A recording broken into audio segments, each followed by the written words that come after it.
Assalamualaikum warahmatullahi wabarakatuh. Halo semuanya, saya Dea Syifa Ananda. Saya Mariska Wanda.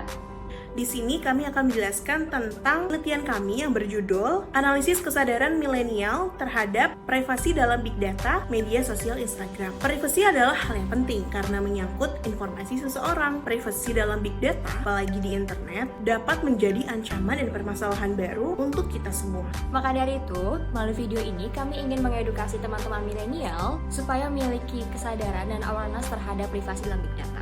Hasil dari penelitian ini tentunya bermanfaat untuk kalian para milenial. Yuk simak video sampai akhir ya. Pernahkah teman-teman mengira bahwa kebocoran data privasi teman-teman akan berdampak sangat serius di kemudian hari? Mungkin salah satu contoh kasus yang akan saya paparkan berikut ini dapat membuka mata teman-teman berapa pentingnya kesadaran ini.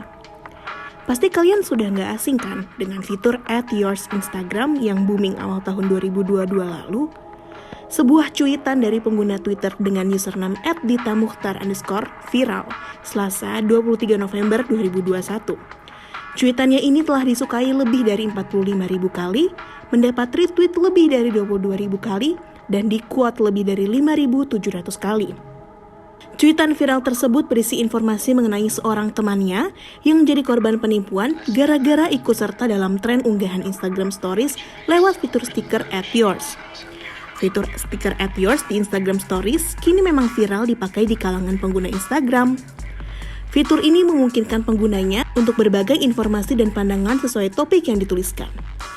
Dalam kasus ini, topik dalam stiker @yours Instagram Stories adalah pengguna diminta menyebutkan berbagai variasi nama panggilan mereka, kemudian diunggah ke Stories. @ditamukhtar_ bercerita, temannya mendapatkan telepon dari orang yang mengaku jadi kerabatnya dan memanggil dengan nama panggilan yang hanya diketahui oleh orang-orang terdekat. Penipu itu kemudian meminta uang kepada korban hingga akhirnya korban mengalami kerugian yang disebut @ditamukhtar_ berjumlah hingga 35 juta rupiah. Dikarenakan adanya kasus yang telah dipaparkan sebelumnya, ternyata diketahui bahwa fitur @yours Instagram ini memiliki dampak negatif karena bisa menyebabkan kasus pencurian data diri oleh orang yang tidak bertanggung jawab. Penggunaan data diri tersebut digunakan untuk kejahatan seperti melakukan penipuan kepada orang lain, bahkan mengincar lingkungan pertemanan kita sendiri. Kerugian materi merupakan salah satu akibat dari penipuan ini. Hal ini pun telah disoroti oleh SafeNet melalui cuitan Twitternya. Di sana, SafeNet mengajak pengguna untuk berhati-hati dalam membagikan informasi pribadi. Dalam unggahan gambar yang dibagikan, SafeNet meminta masyarakat untuk berhati-hati dengan modus trendy mengumbar data pribadi. Salah satunya lewat fitur stiker @yours di Instagram Stories.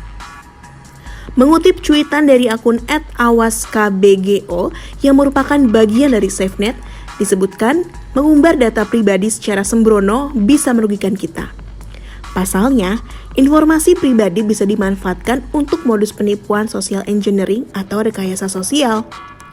Rekayasa sosial adalah teknik manipulasi psikologi agar individu atau grup mau melakukan sesuatu atau menyerahkan informasi tertentu seperti data pribadi secara sukarela. Padahal bisa merugikan diri sendiri. Semula diawali dengan ditemukannya perangkat sederhana, mulai dari telepon berbasis analisis hingga kini sudah terintegrasi satu sama lain. Perkembangan teknologi terhadap bidang komunikasi ditandai dengan terbentuknya masyarakat informasi. Ini merupakan suatu masyarakat di mana produksi, pemrosesan, distribusi, dan konsumsi informasi menjadi aktivitas utama. Salah satu tips dan trik berjejaring di dunia digital ini adalah kita harus merasa aman. Tips perlindungan data pribadi yakni perbaiki keamanan perangkat. Penting juga untuk memahami jejak digital. Jejak digital adalah jejak data yang kita tinggalkan di internet maupun data pribadi yang kita berikan ke layanan online. Pemahaman cyber etik menjadi pembahasan yang penting ketika dihadapkan oleh pengguna internet yang begitu masif. Cyber etik seharusnya membahas tentang tata cara penggunaan internet yang baik dan juga santun. Maka dari itu, penting nih untuk kita memiliki etika dalam berdigital. Salah satunya adalah mengetahui hal mana yang dapat dibagikan dan yang menjadi konsumsi publik. Terdapat data-data yang tidak boleh dibagikan dan bersifat sensitif. Di Indonesia, terdapat undang-undang yang mengatur data privasi yang disebut dengan Rancangan Undang-Undang Perlindungan Data Pribadi atau RUU PDP. Secara umum, terdapat dua jenis data pribadi, yaitu data pribadi umum meliputi nama, jenis kelamin, kewarganegaraan, dan juga data kesehatan, meliputi biometrik genetika. Nah, melalui kasus-kasus dan pemaparan yang telah kami rangkum di atas, dapat membuka mata kita semua bahwa betapa pentingnya sadar dan menjaga privasi data kita masing-masing. Karena jika kita tidak aware dengan privasi informasi kita pribadi, ditakutkan kedepannya akan terjadi hal-hal yang tidak diinginkan. Semoga sosialisasi edukasi pentingnya sadar akan privasi dalam big data ini dapat bermanfaat untuk kita semua ya. Terima kasih sudah menonton video ini sampai akhir. Jangan lupa like, komen, dan juga subscribe ya. Sampai bertemu di video selanjutnya.